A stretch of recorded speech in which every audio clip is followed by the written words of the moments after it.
네, 우리 수요일마다 신약 성경 각 권의 개론을 공부했었는데요. 오늘은 이제 요한계시록 벌써 맨 마지막 책에 이르게 되었습니다. 요한계시록은 뭐 길기도 길지만 내용이 참 어려운 점이 있기 때문에 오늘과 다음 주 수요일까지 이렇게 살펴보도록 하겠습니다. 요한계시록은 우리가 잘 아는 것처럼 신약 성경의 맨 마지막 책이면서 하나님께서 사도 요한에게 계시로 보여주신 것들을 기록했습니다. 근데 그 계시로 보여주신 것이 무엇입니까? 예수 그리스도께서 재림하셔서 이루실 일들, 예수님이 재림하실 때 일어날 일들에 대해서 하나님께서 요한을 통해 보여주셨고 그것을 기록하고 있습니다. 이제 다음에 또 말씀드리겠습니다마는 사도 요한이 복음을 전하다가 핍박하는 그런 로마 당국에 의해 잡혀가지고 이 반모라고 하는 섬에 유배를 갔는데 어느 주일날 아침에 깜짝 놀랄 환상을 본 거예요. 환상 중에 하나님께서 놀라운 계시를 보여주셨습니다. 그리고 그 계시를 기록해서 각 교회에게 보내라 이렇게 말씀하셨습니다. 그래서 사도 요한이 그 자기가 본 계시를 기록해서 각 교회에 보낸 것이 바로 요한계시록입니다. 자, 연결시켜서 그렇다면 이 요한계시록은 누가 썼는가? 뭐 제목 자체가 요한계시록이에요. 요한이 본 계시록이죠. 그런데 이 요한계시록 안에 보면 요한 자신이 기록했다고 이렇게 언급하고 강조한 부분이 여러 군데 나오고 있습니다. 자, 1장 1절을 다시 한번 보겠습니다. 예수 그리스도의 계시라. 이는 하나님이 그에게 주사 반드시 속히 일어날 일들을 그 종들에게 보이시려고 그의 천사를 그 종 요한에게 보내어 알게 하신 것이라. 많은 예수 그리스도의 종들에게, 하나님의 사람들에게 지금 계시를 보여주시는데 누구를 통해서? 요한을 통해서 보여주신다. 이렇게 기록하고 있고요. 또 2절에 보니까 요한은 하나님의 말씀과 예수 그리스도의 증거, 곧 자기가 본 것을 다 증언하였느니라. 이렇게 자기가 본 것을 요한이 다 기록했다. 이렇게 분명하게 여기 적어 놓았습니다. 자, 4절을 다시 한번 보세요. 요한은 아시아에 있는 7교회에 편지하노니 이제도 계시고 전에도 계시고 장차 오실 이와 그의 보좌 앞에 읽은 7 영과 이렇게 기록했어요. 요한이 이것을 기록해서 7교회에 소아시아 7교회에 보냈다. 이렇게 기록하고 있죠. 자, 그 다음에 9절로 내려가서 9절에 보니까 나 요한은 너희 형제요 예수의 환난과 나라와 참음에 동참하는 자라. 하나님의 말씀과 예수를 증언하였으므로 말미암아 반모라 하는 섬에 있었더니 주의 날에 내가 성령에 감동되어 내 뒤에서 나는 나팔 소리 같은 큰 음성을 들으니. 나 요한이 주일날에 이 놀라운 광경을 보고 들었다는 것입니다. 그리고 11절에 보니까 이르되 내가 보는 것을 두루마리에 써서 에베소, 서머나, 버가모, 두아디라, 사데, 빌라델비아, 라오디게아 등 7교회에 보내라 하시기로. 하나님께서 보여주시고 그것을 두루마리에 기록해서 7교회에 보내라 이렇게 말씀하셨기 때문에 요한이 이 계시록을 기록했다 이렇게 분명하게 밝히고 있습니다. 그리고 1장 19절에도 보면 그러므로 내가 본 것과 지금 있는 일과 장차 될 일을 기록하라. 하나님께서 요한에게 계속 기록해서 보내라 말씀하신 겁니다. 그리고 22장 8절에도 이와 같은 내용이 나오는데요. 자, 22장 8절 말씀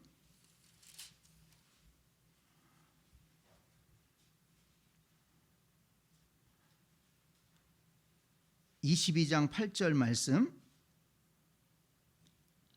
이것들을 보고 들은 자는 나 요한이니, 이것들을 보고 들은 자는 나 요한이다, 이렇게 분명하게 밝히고 있습니다. 내가 듣고 볼 때에 이 일을 내게 보이던 천사의 발 앞에 경배하라고 엎드렸더니, 이렇게 이 요한계시록에는 사도 요한 자신이 언제 어떻게 이렇게 계시를 보았고 또 말씀을 들었고 그 말씀의 내용은 보고 들은 것을 기록해서 보내라, 그렇기 때문에 자기는 이것을 기록하고 보낸다, 이걸 분명하게 밝히고 있다는 겁니다. 그래서 요한계시록은 사도 요한이 기록한 책이다라는 것을 우리가 분명하게 알 수 있습니다.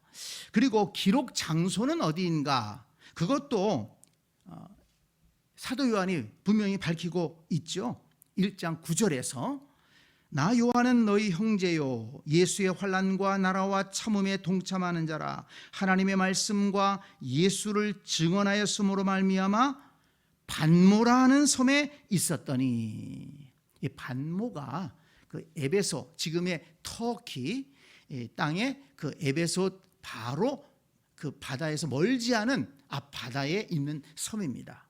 그런데 이 반모 섬은 그 당시에 정치범들을 수용하는 아주 큰 수용소가 있었고, 거기에서 이 정치범들에게 노역을 시키고 그렇게 관리하는 섬이었다고 합니다. 그래서 이 사도 요한도 예수 그리스도가 주님이시다, 이걸 전하는 거예요. 하나님의 말씀과 예수를 증언하였으므로. 그런데 로마는 무엇을 강조했습니까? 황제가 주님이다. 그리고 황제를 숭배하도록 했습니다. 그러니까 기독교와 부딪히게 되는 거예요. 황제를 신처럼 섬겨야 된다. 황제가 주님이다.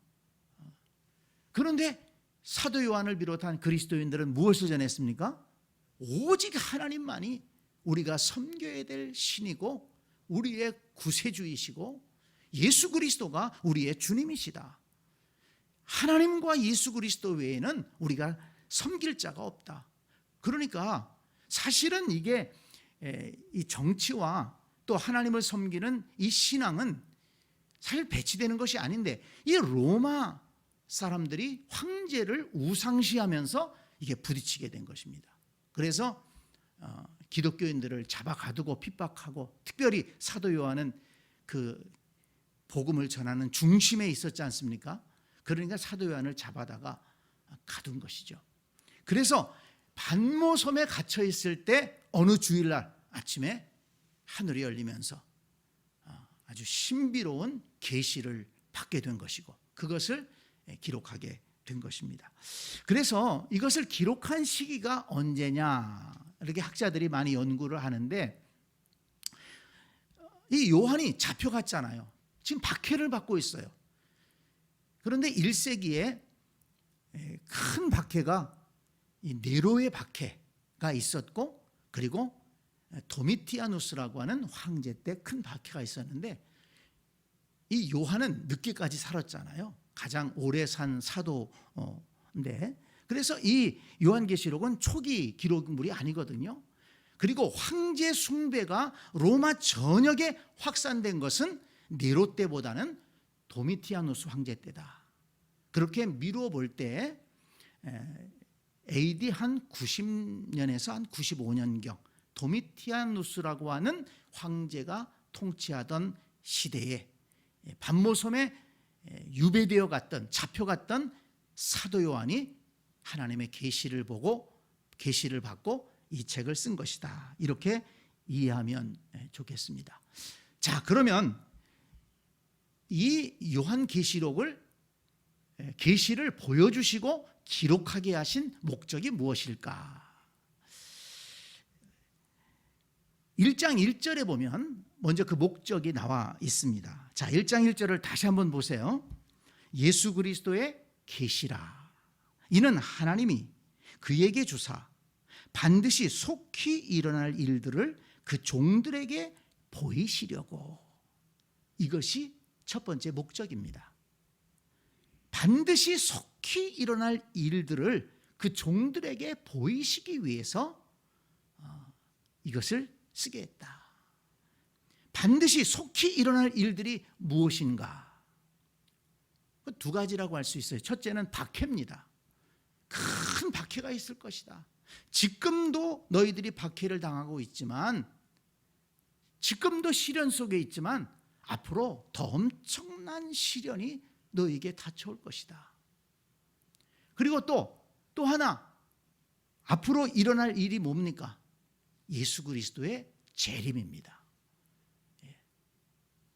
하나님께서 예수 그리스도를 공중으로부터 이렇게 재림하게 하실 것이고, 그리고 새하늘과 새 땅이 열리고 새 예루살렘이 이루어질 것이다.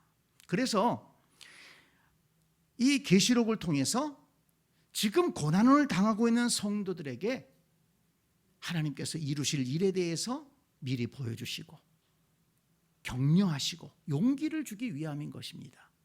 고난이 끝이 아니다. 예수 그리스도의 재림이 있고, 그리고 새하늘과 새 땅이 이루어질 것이다.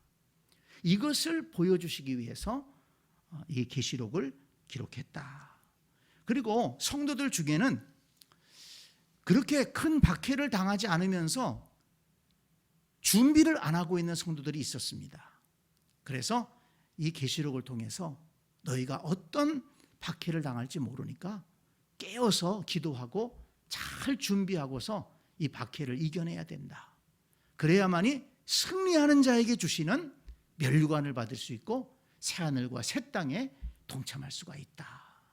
이것을 가르쳐주고 권면하기 위해서 이 계시록을 기록했다고 볼 수 있습니다.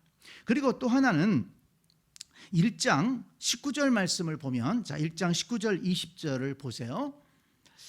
19절, 그러므로 내가 본 것과 지금 있는 일과 장차될 일을 기록하라. 내가 본 것은 내 오른손의 7별의 비밀과 또 7 금촛대라. 7별은 7 교회의 사자요 7 촛대는 7 교회니라. 그러면서 2장부터 소아시아 7 교회에 대한 예언이 기록되고 있지 않습니까? 지금 소아시아 7 교회가 어떤 상태에 있고, 그 소아시아 7 교회에 어떤 심판이 임할 것이고 어떤 상이 주어질 것이다 라는 것을 이제 쭉 기록하고 있는데, 바로 그것이 기록 목적 중에 하나입니다. 지금의 소아시아라고 하면은 지금의 터키를 생각하면은 쉽습니다. 터키에 이렇게 여러 군데 흩어져 있는데요. 근데 이 소아시아 7 교회, 특히 터키 지역을 여행 다녀온 분들의 말들을 들어보면 지금 그 교회들은 거의 다 그냥 여기쯤 있었을 것이다 라고 얘기하지, 어떤 소아시아 교회들을 흔적을 찾아볼 수가 없어요. 그러니까 이 요한계시록에 나오는 대로 이 소아시아 7 교회들이 올바로 신앙생활하지 못했기 때문에 다 무너졌다는 것입니다. 이 소아시아 7 교회를 통해서 오늘날 우리에게, 모든 교회들에게 주시는 강력한 메시지가 있다는 거예요. 그래서 이 계시록을 기록한 목적은 그 당시에 소아시아 7 교회 교인들에게 경고하기 위함이고, 올바로 신앙생활해야 된다. 깨어서 기도함으로 준비하고 이겨내야 된다. 지금의 신앙 상태를 보여주는 거예요. 에베소 교회를 향해서 너희 첫사랑을 잃어버렸다 책망하지 않습니까? 어디서 떨어졌는지 너희들 생각하고 회개하고 첫사랑을 회복해라. 그러면서 이것은 7 교회를 향한 말씀만이 아니고 오고 오는 세대의 모든 교회들을 향한 말씀입니다. 교회들을 향해서 올바른 신앙생활해라. 성도들을 향해서 깨어 기도하고 믿음으로 무장해서 어떤 시련과 또 핍박, 또 어떤 유혹이 있을지라도 믿음을 지키고 하나님 나라를 소망하면서 살아야 된다. 이것을 가르쳐주고 권면하기 위해서 이 계시록을 기록했다 하는 것입니다. 자, 그리고 22장을 가서 한번 보겠습니다. 제가 이 계시록을 다시 한번 쭉 보면서 이 계시록의 기록 목적 가운데 22장 12절로 15절인데요. 계시록 22장 12절로 15절 제가 다시 한번 읽겠습니다. 보라, 내가 속히 오리니 내가 줄 상이 내게 있어 각 사람에게 그 행한 대로 갚아 주리라. 나는 알파와 오메가요, 처음과 마지막이요, 시작과 마침이라. 자기 두루마기를 빠는 자들은 복이 있으니 이는 그들이 생명나무에 나아가며 문들을 통하여 성에 들어갈 권세를 받으려 함이로다. 개들과 점술가들과 음행하는 자들과 살인하는 자들과 우상 숭배자들과 및 거짓말을 좋아하며 지어내는 자는 다 성 밖에 있으리라. 이것을 가르쳐주기 위해서 이 계시록을 기록했다. 어떻게 보면 결론과도 같은 말씀이에요. 내가 속히 올 것이다. 속히 와서 무엇합니까? 그가 행한 대로 갚아줄 것이다. 그래서 믿음으로 산 사람들에게는 상을 주시는 거예요. 그런데 그 상의 핵심적인 것이 무엇인가? 14절에 보면 그들이 생명나무에 나아가며 문들을 통하여 성에 들어갈 권세를 받으려 함이로다. 이 성이 어느 성입니까? 거룩한 성 새 예루살렘. 이 땅의 어떤 성이 아니고 하나님이 믿는 자들을 위해서 예비하신 거룩한 성, 하나님의 나라를 의미하죠. 하나님의 나라에 들어갈 수 있는, 그 문에 들어갈 수 있는 권세를 주실 것이다. 그런데 주님께서 재림하시면 상만 주는 것이 아니고 거기에는 또 심판도 있다는 것입니다. 그래서 15절에 보니까 개들과, 이 개들은 뭘 말하냐면 지조가 없는 것을 말합니다. 지조가 없이 변덕스러운 것을 말합니다. 점술가들과 음행하는 자들과 살인자들과 우상 숭배자들과 및 거짓말을 좋아하며 지어내는 자는 다 성 밖에 있으리라. 그 성에 들어오지 못한다는 거예요. 심판받는다는 겁니다. 영원한 심판을 받을 것이다. 이것을 가르쳐주기 위해서 요한계시록을 기록했다 하는 것을 우리가 알 수가 있습니다. 그래서 이 요한계시록에 사실 해석 방법이 참 어렵습니다. 왜냐하면 이 요한계시록은 우리가 아는 것처럼 상징적인 것들이 많아요. 그래서 어떤 상징적인 내용, 숫자, 또 상징적인 짐승들, 또 하늘 천상에서 일어나는 일들, 이런 것들이 기록되어 있기 때문에 우리가 말씀을 읽을 때 사실은 무슨 얘기인지 모르는 그런 내용들이 많이 있습니다. 감추어 놓으신 거죠. 그래서 이 요한계시록을 해석할 때 참 조심해야 되고, 많은 이단들이 요한계시록에서 나왔습니다. 그래서 이 요한계시록을 저도 읽고 또 나름 또 해석도 해보고 설교도 하고 그랬습니다마는 사실 저도 잘 모르겠어요. 다 모르겠어요. 아는 부분도 있지만 모르는 부분도 많이 있습니다.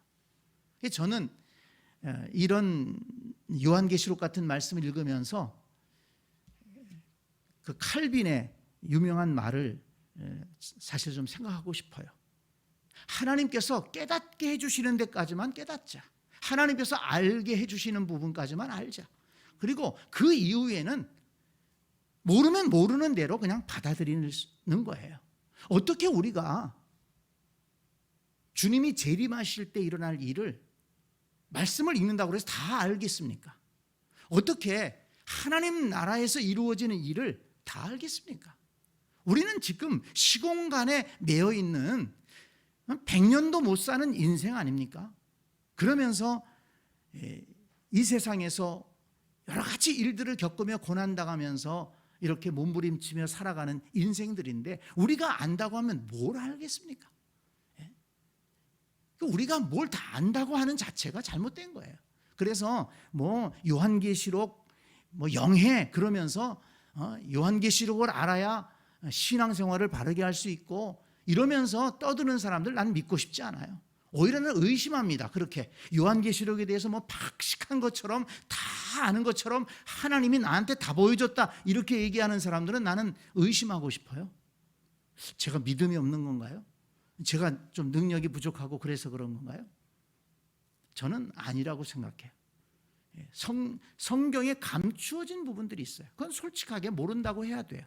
그래서 우리가 아는 부분만 확실하게 알고, 그렇게 모르는 부분은 믿음으로 나가는 것이 좋겠다. 사실 사도 요한도 환상을 통해 봤지만은 그걸 언어로 다 표현한다는 게 어려운 거예요. 이 엄청난 일들을 본 거 아닙니까? 하늘에서 일어나는 일들을 본 건데 그걸 인간의 언어로 기록한다는 것은 참 힘든 일입니다. 그래서 나중에 이 하나님 나라에 대해서 새하늘과 새 땅을 보니 신부가 신랑을 위해서 준비한 것 같고, 신부가 신랑을 위해서 준비한 것 같다는 얘기가 뭡니까? 가장 아름답게 최선을 다해서 준비했다, 그런 표현 아니겠어요? 그러니까 사도 요한조차도 사실은 그 본 것을 인간의 언어로 완벽하게 재현해낼 수가 없는 겁니다. 그래서 우리는 이 계시록을 해석할 때 참 조심해야 되는데, 어떤 사람들은 이거는 사도 요한 그 시대에 일어난 일들을, 그 시대에 좀 일어난 일들을 예언하고 일어난 일들을 기록한 것이다, 지금과는 상관이 없다, 이렇게 또 주장하는 사람들이 있어요. 대부분 자유주의자들이 그런데, 이 자유주의자들은 사실 불신앙의 사람들입니다. 그래서 예언이라든지 이런 것들을 믿지 않으려고 해요. 어떻게 사람이 앞날의 것들을 알 수가 있고 하나님이 어떻게 앞날의 것들을 보여줄 수 있느냐. 이 하나님의 전지하심, 전지전능하심, 역사를 인도하심, 이끌어 가시는 그런 것들을 인정하지 않으려고 하는 거예요. 그런데 여기 예수님께서 22장에 뭐라고 그러셨습니까? 나는 알파와 오메가요, 처음과 마지막이요, 시작과 마침이라. 예수 그리스도는 처음부터 마지막까지 역사를 이끌어 가시고 주관하시는 분이십니다. 그 예수 그리스도께서 알게 하신 거예요. 그리고 또 어떤 사람들은 이 계시록의 내용을 너무 상징적인 것으로만 봅니다. 그래서 영적으로만 해석을 하려고 그래요. 그러다 보니까 그 영적으로 해석한다는 것이 주관적인 해석으로 흘러가 가지고 엉뚱하게 해석하는 경우들이 많이 있습니다. 그래서 이 요한계시록에는 영적으로 해석해야 될 것들도 있지만은 사실적으로 해석해야 될, 그대로 말씀 그대로를 받아들여야 될 것들도 있는데, 너무 영적으로만 해석하려고 그러면 안 된다. 그래서 우리 개혁주의 신학에서는 이 말씀 속에 말씀을 그대로 받아들여야 될 것은 그대로 받아들이고, 또 영적으로 은유적으로